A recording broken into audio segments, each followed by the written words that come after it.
Halo Pox, kembali lagi bersama saya Usi di acara Election Talk.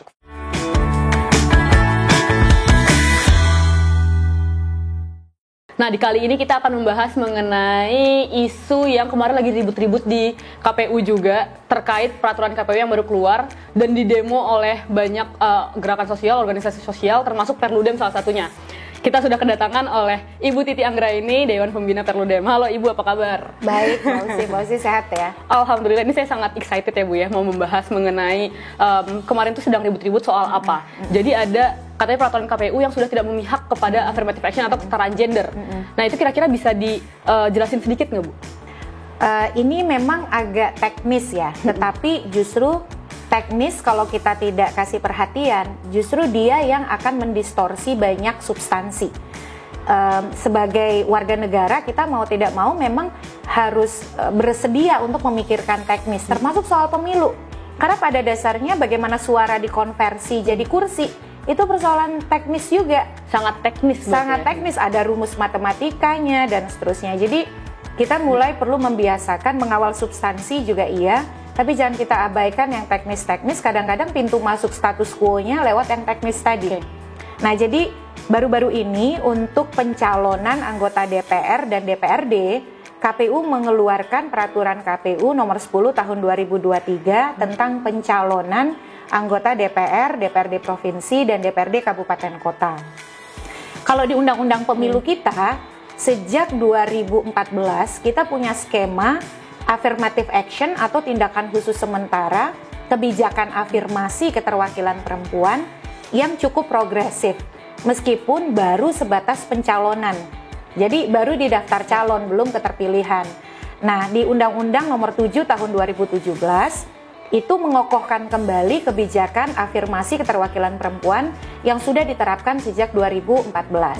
Berupa apa? Berupa ketentuan bahwa daftar bakal calon anggota legislatif atau bacalek di setiap daerah pemilihan itu memuat keterwakilan perempuan paling sedikit 30%. Itu ketentuan pasal 245 Undang-Undang Nomor 7 Tahun 2017. Nah, kalau kata paling sedikit, kan kita bukan ahli matematika pun paham ya. Kalau paling sedikit artinya apa? Lebih boleh, kurang dilarang, kan begitu. Memuat paling sedikit 30% keterwakilan perempuan di setiap dapil. Itu prinsip utamanya. Nah, dari 2014 sampai 2019, ketentuan itu selalu dilaksanakan. Nah, teman-teman mungkin mengetahui bahwa setiap daerah pemilihan kita itu daftar calegnya itu, karena kita sistem pemilu proporsional, kan ada sejumlah tertentu. Kalau DPR itu minimal 3, maksimal 10. Kalau DPRD minimal 3 daftar calegnya, alokasi kursi yang diperebutkan yang boleh diisi dengan jumlah caleg sebanyak kursi yang diperebutkan. Kalau DPRD itu minimal 3, maksimal 12. Nah, berarti kalau partai mengajukan bakal caleg, dia harus memuat 30% paling sedikit keterwakilan perempuan. Itu rumus pertama, jadi prinsip pertama. Prinsip keduanya, 30% perempuan di dalam daftar caleg, penempatannya dalam nomor urut, karena kan kita berupa nomor urut ya. Kalau dia ada 10 berarti nomor urut 1 sampai 10. Di setiap 3 caleg, pada setiap 3 caleg wajib memuat paling sedikit 1 perempuan. Jadi paling sedikit, lebih pun nggak masalah. 1, 2, 3 semuanya perempuan juga boleh. Nah, oke lah ya gitu, kita terima bahwa itu progres yang sangat luar biasa di era dan itu perjuangan reformasi. Jadi perjuangan reformasi salah satunya adalah pemilu yang demokratis, dan pemilu demokratis tidak mungkin kalau tidak inklusif. Tidak inklusif itu berarti kan kita ingin pemilu untuk semua. Pemilu inklusif, mayoritas boleh memutuskan tapi minoritas tidak ditinggalkan. Dan perempuan ini dia mayoritas secara jumlah, tetapi dalam praktik politik dia masih minoritas dari sisi akses, mengalami diskriminasi, pengambilan keputusan dan lain sebagainya. Nah, itu konsep awalnya dulu dari Undang-Undang Pemilu. Bagaimana dengan peraturan KPU tadi yang nomor 10 2023 diprotes itu? Teman-teman itu. Iya, kita geruduk kan Bawaslu. Nanti saya cerita nih kenapa geruduknya ke Bawaslu nggak ke KPU. Jadi di salah satu pasal peraturan KPU nomor 10 tahun 2023 ini PKPU saya sebut, ada pasal 8 ayat 2 huruf A. Jadi di situ disebutkan kalau persentase 30% dari daftar caleg tadi menghasilkan pecahan desimal Kan kita tahu ya desimal tuh 0, 0, sekian kan. iya. Nah ternyata desimalnya itu pecahannya dua angka di belakangnya itu di bawah 0,5. Maka dia dibulatkan ke bawah. Kayak rumus matematika. Rumus matematika, bener, Iya. bener kan? Rumus matematika. Secara matematika ya, Bu? Secara matematika. Oke, kita no debate lah ya. Iya. Tetapi ternyata yang teknis tadi, yang seolah-olah itu ilmiah, rumus matematika, kalau diaplikasikan di konsep keterwakilan perempuan, dia bisa melemahkan dan mendistorsi kebijakan afirmasi yang sudah disediakan undang-undang. Sebagai contoh nih, Ya. Hitung-hitungannya. ya nih. hitung-hitungannya. Oke. Kalau dapil kursinya ada 4. Oke. Oke. Berarti kan 30% paling sedikit. Ya. 30% dari 4 perkaliannya menghasilkan angka berapa? Saya bantu ya. Ya. 1,2 kan? Ya, berarti harusnya jadi 1. Jadi 1. Sekarang kita ketempatkan tadi prinsip utamanya kan daftar caleg memuat paling sedikit 30% keterwakilan perempuan. Oke ya. 1 dari 4 itu sama dengan berapa? Nggak nyampe 30%. 25% kan? iya. Betul. Itu karena rumus matematika yang tidak dibutuhkan tetapi diterapkan. Nah, kejadian itu di mana ketika pembulatan dilakukan, dia menghasilkan angka yang justru kurang dari 30% tadi kan jelas ya. Lebih dari 30% boleh, kurang dilarang. Iya. 30% itu kan critical mass ya. Iya. Istilahnya ambang batas minimal yang harus kita upayakan supaya ketika perempuan hadir dalam suatu pengambilan keputusan, dia punya kesempatan mempengaruhi pengambilan keputusan. Kan begitu? Iya. Nah, jadi dengan penerapan rumus tadi, itu kalau kami hitung-hitung, bisa berdampak pada 4 pencalonan. Kalau partai mengajukan 4 caleg dengan 30% rumusnya KPU, itu kurang dari 30%, tadi ya, hanya 1 dari 4. Tetapi bukan hanya di yang berdaftar calon 4, tetapi yang berdaftar calon 7, 8, 11 dan juga 11. Kalau partai menggunakan rumus KPU, pembulatan ke bawah, itu mengakibatkan angka yang kurang dari 30%. Nah, disinilah yang kita harus cermat sebagai warga negara. Permainan teknis, permainan seolah-olah memisahkan itu hanya rumus matematika ilmiah, dibenturkan dengan konsep keterwakilan perempuan. Jadi seolah-olah keterwakilan perempuan tuh nggak ilmiah gitu. Padahal ini bukan soal rumus matematika internasional atau tidak, tapi ini perintah konstitusi, perintah undang-undang. Di konstitusi itu affirmative action kan tindakan khusus sementara ya, kebijakan afirmasi. Mengafirmasi itu artinya apa? Memperlakukan dan memberikan kemudahan dalam rangka mencapai persamaan. Dan persamaan itu digunakan untuk mendapatkan keadilan. Nah, kenapa keterwakilan perempuan memerlukan afirmasi? Tadi kita sudah bahas, perempuan mayoritas, tetapi dari sisi representasi minoritas. Bahkan nggak nyampe 30% ya Bu ya, keterwakilan yang sekarang lagi ada di DPR ya? Betul. Di 2019 tuh nggak ada tuh rumus-rumus yang diklaim KPU tadi. Biasa aja. Jadi setiap dapil memuat 30% keterwakilan perempuan. Nah, waktu itu KPU-nya menggunakan pendekatan karena minimal ya, paling sedikit, berapapun desimalnya dibulatkan ke atas. Karena kan nggak boleh kurang. Iya nggak? Kalau nggak boleh kurang, berarti pendekatannya adalah jangan sampai kurang. Oleh karena itu, apapun hasil desimalnya, kalau dulu KPU 2019, dia bulatkan ke atas. Makanya tidak ada dapil yang kurang dari 30%. Benar. Dari dapil yang semuanya diisi keterwakilan perempuan paling sedikit 30% saja pada 2019, kita ambil contoh DPR. DPR itu dari 575 kursi, itu yang terpilih pada pemilu 2019, caleg perempuan terpilih itu 118. 20,52%. Nggak nyampe 21 bahkan ya. Betul. Walaupun dalam proses PAW akhirnya terpenuhi kan ada pergantian antar waktu dan lain sebagainya. Artinya apa? Perempuan itu dia memang mendapatkan afirmasi di pencalonan. Tetapi dia tetap harus bekerja keras mendapatkan kursi, memenangkan kursi. Caleg-caleg perempuan itu dia dipastikan hadir dalam proses kontestasi melalui daftar caleg, daftar calon. Kalau nomor urut kan tadi terserah partai ya. Yang penting di antara 3 itu paling ada sedikit satu perempuan. Lebih boleh, konsepnya gitu. Lebih boleh, kurang dilarang. Nah, untuk menjadi terpilih pun dia harus bekerja keras di tengah kompetisi politik kita yang sangat kompetitif. Bu, kalau misalnya pencalonan itu, ini kan baru sampai tahap pencalonan nih 30%. Terus dengan adanya peraturan yang baru KPU keluarkan sekarang, misalnya tadi cuma 25% jadinya. Jadi yang 30% ini nggak dipakai dong, yang dipakai 25% ini ya? Iya, karena masalah partai mengajukan lebih dari 25% atau mengajukan sesuai dengan kebutuhan paling sedikit 30%, itu dibolehkan. Tetapi KPU juga memberi ruang partai politik mengajukan di tadi ya 4, 7, 8, 11 caleg itu kurang dari 30%. Jadi ada pernyataan dari anggota KPU Idham Holik yang mengatakan percaya bahwa partai politik akan patuh pada keterwakilan perempuan paling sedikit 30%. Itu kan masih anasir asumsi.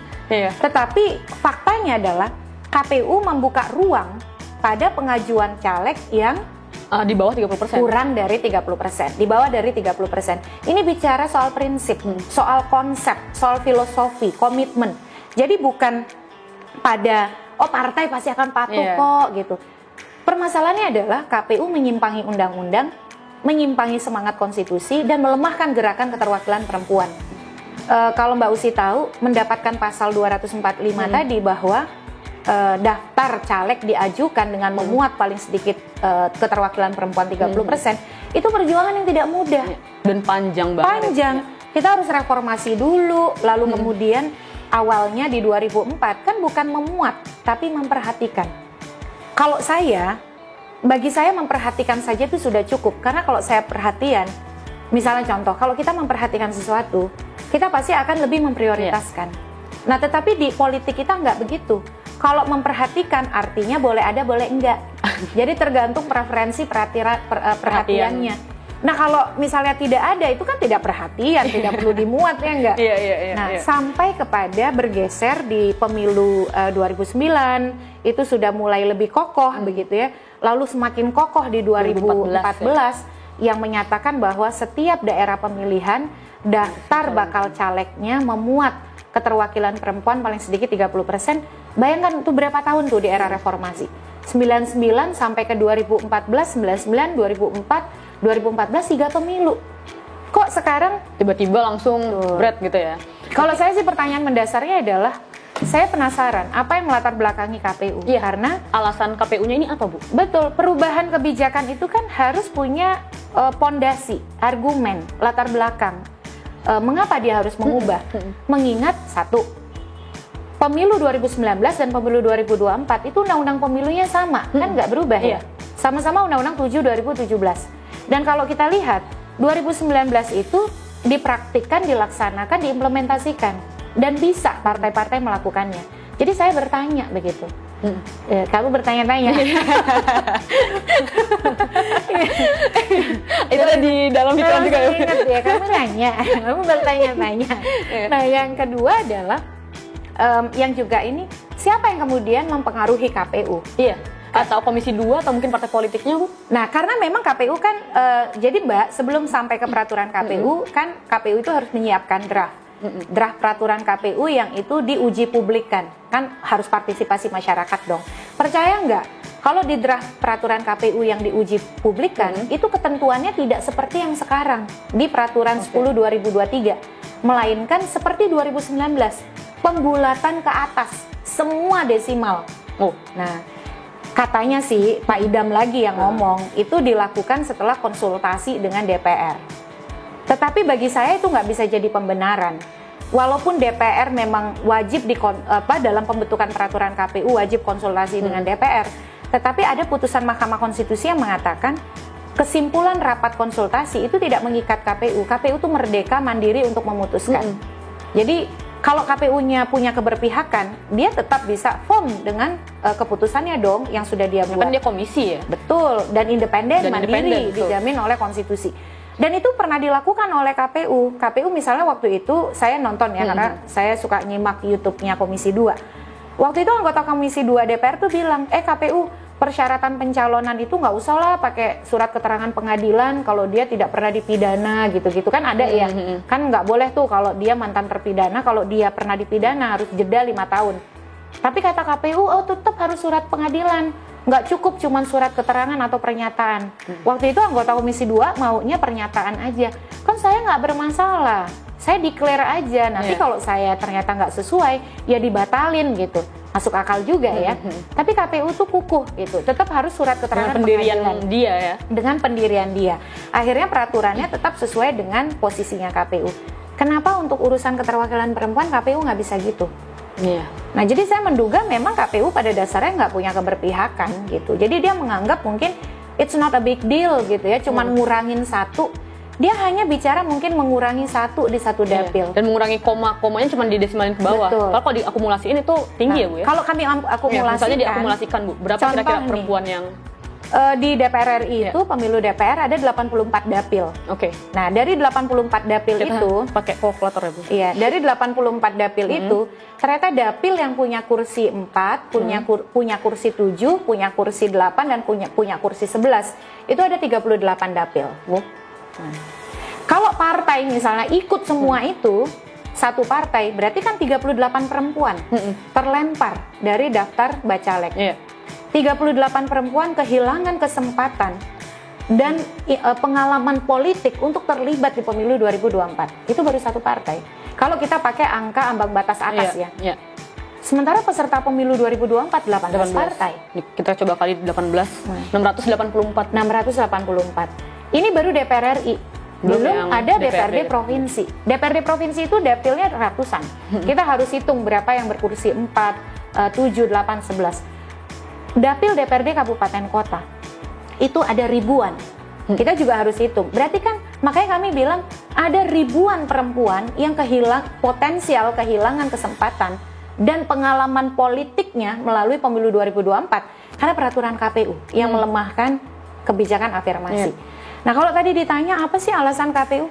Sampai hari ini gelap gitu. Kemarin pas protes berarti belum ada juga Bu dari KPU-nya atau jadi datang? Kalau yang kami tahu itu kami nggak pernah datang ke KPU ya, karena bagi kami pernyataan KPU itu sudah tidak membuka ruang dialog karena dia sudah menyatakan kami tidak ada rencana mengubah peraturan kami dan kami tidak akan merevisi. Jadi selalu argumen yang digunakan adalah permainan kata-kata.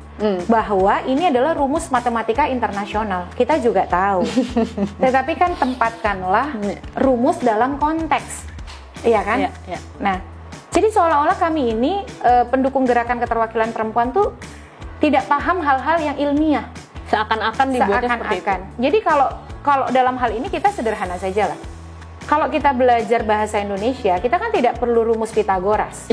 Nah, dalam hal ini ketika konsepnya sudah jelas, paling sedikit 30%, itulah rumus yang harus diikuti. Tidak perlu dia ditambah-tambahkan dengan rumus lain begitu.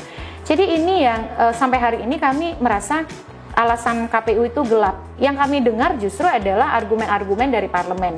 Misalnya pernyataan bahwa mencari caleg perempuan tuh nggak gampang. Perempuan tidak berminat ke politik. Kami seperti mendorong-dorong, ada yang menyatakan akhirnya kebijakan afirmasi justru jadi beban bagi partai. Harusnya padahal kalau kayak gitu bukan kebijakannya yang diubah ya Bu ya. Jadi kayak salah tepuk lalap nih kalau misalnya dengan kayak gitu malah ngubah peraturan. Iya persis, karena gini, kalau perempuan tidak mau masuk partai, pertanyaannya evaluasi dong, kenapa? Padahal kalau kita lihat ya, kemarin yang datang, kami kan melakukan aksi di Bawaslu tanggal 8 Mei 2023. Nah, aksi itu kenapa kami ke Bawaslu? Karena kami melihat kok KPU ini sudah dikasih tahu kok seperti menutup mata begitu, menutup mata dan telinga dan yakin dengan argumen yang tidak nyambung atau kalau bahasanya adalah salah kaprah rumus keterwakilan perempuan ala KPU begitu. Jadi kenapa kami ke Bawaslu? Karena Bawaslu itu punya otoritas mengeluarkan rekomendasi dan dia mengawasi tahapan pemilu. Pembentukan peraturan KPU, pencalonan itu kan tahapan pemilu yang tidak boleh lepas dari pengawasan Bawaslu. Bawaslu juga harus ambil tanggung jawab mengkoreksi penyelenggara pemilu sebelah untuk patuh pada undang-undang dan konstitusi. Itu yang pertama. Yang kedua, pada saat kami hadir, gerakan masyarakat ini namanya masyarakat Indonesia kan beragam, lintas profesi, lintas afiliasi, lintas organisasi. Di dalamnya juga ada perempuan-perempuan politik. Yang membersamai kami selain masyarakat sipil, itu ada kelompok masyarakat sipil pun juga ada yang laki-laki, ada yang perempuan. Karena kita menganut gender parity kan, kita tidak meninggalkan urusan perempuan, bukan hanya urusan perempuan saja. Nah, pada hari tanggal 8 itu juga bergabung Kaukus Perempuan Politik Indonesia yang diwakili fungsionaris sejumlah partai. ada dari PDIP, ada dari Gerindra, ada dari Demokrat, ada dari PAN, dan beberapa partai lain. Mereka punya kegelisahan yang sama, karena ini melemahkan kerja-kerja politik mereka. Mereka berhimpun dalam gerakan lintas partai Kaukus Perempuan Politik Indonesia dengan upaya untuk mendorong pendidikan politik perempuan yang lebih baik, kaderisasi perempuan yang terus berkelanjutan, tiba-tiba dilemahkan oleh aturan KPU kerja-kerja mereka. Ya kan gitu ya. Dari Bawaslu-nya udah ada tanggapan, Bu? Nah, mereka bilang, mereka pada semangat yang sama bahwa pemilu afirmatif itu, bahasanya pemilu afirmatif, tapi kebijakan afirmasi dalam pencalonan ya, itu juga menjadi semangat mereka. Mereka akan mengundang KPU, DKPP untuk rapat tripartit menyuarakan suara dari gerakan masyarakat sipil. Kalau bagi saya sih, ya untuk rapat tripartit ya silakan. Tetapi kan sebenarnya ini situasi yang sederhana, sudah terang benderang. Dari sisi angka-angka, hitungan-hitungan yang terukur, jelas ada pelanggaran undang-undang pemilu. Dan ini tidak bisa dilihat hanya sebagai hal-hal yang sifatnya teknis semata, tapi ini justru teknis yang mendistorsi bahkan semangat konstitusi loh. Karena konstitusi itu memberikan ruang di tadi ya pasal 28H ayat 2.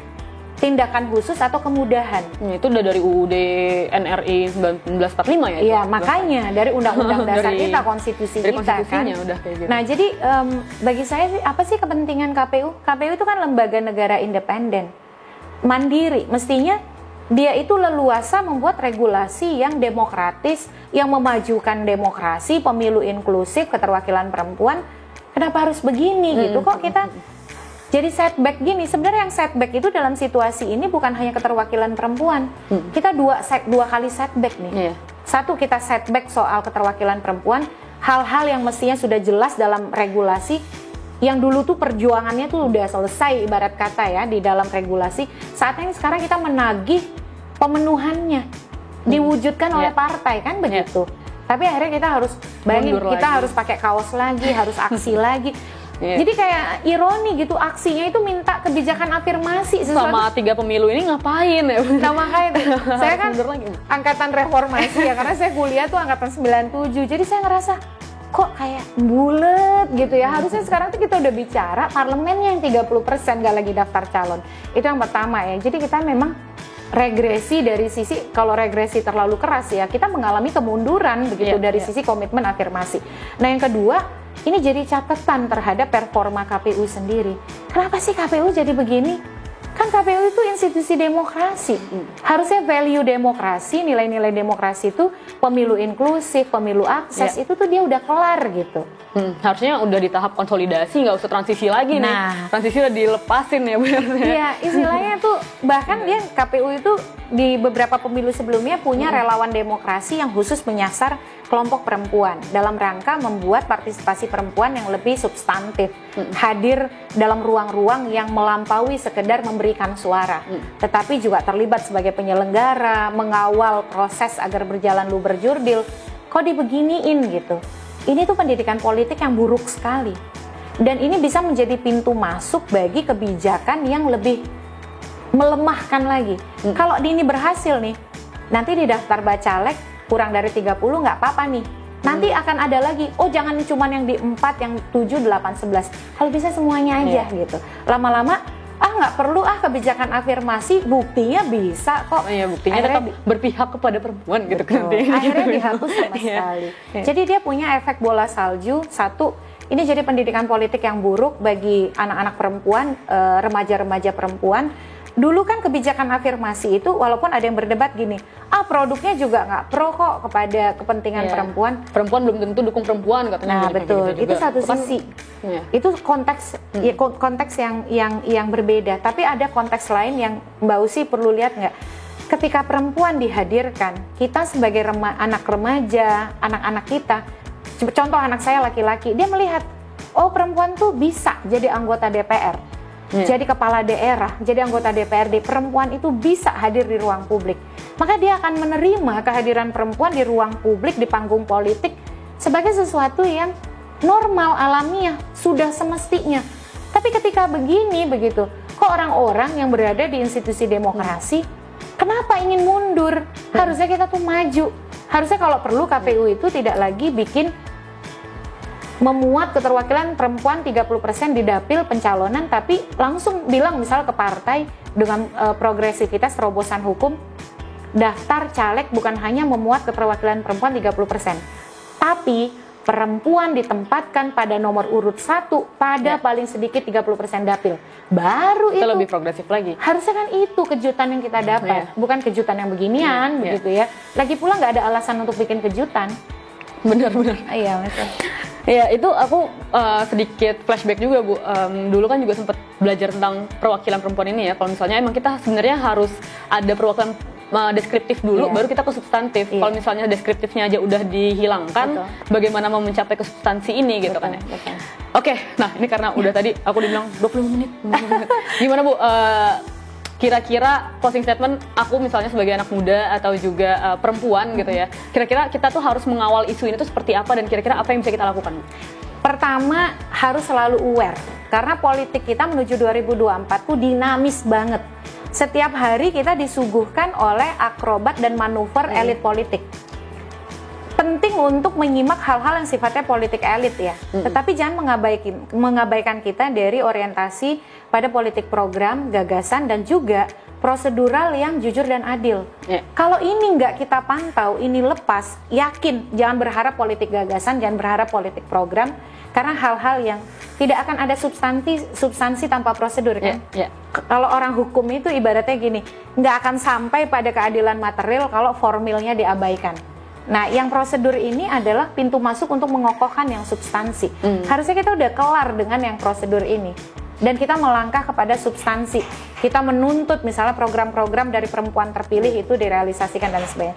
Jadi satu, tetap pantau proses 2024, jangan terkecoh, terkesima hanya pada politik elit yang berakrobat, manuver, dan lain sebagainya. Atau capres-cawapres kan sekarang fokusnya lebih ke situ kan, Bu. Jadi yang legislatif ini Betul, nah nggak mungkin bisa punya sistem presidensil yang kuat, nggak ada gunanya punya presiden yang bagus kalau parlemennya melempem. Karena presidensil yang kuat itu juga membutuhkan kontrol yang baik dari parlemen. Jadi jangan abai pada parlemen. Nah, ini pintu masuk kita untuk hadir dengan parlemen yang lebih inklusif gitu. Dengan yang ada sekarang saja kita bertanya-tanya gitu, perempuan melakukan apa?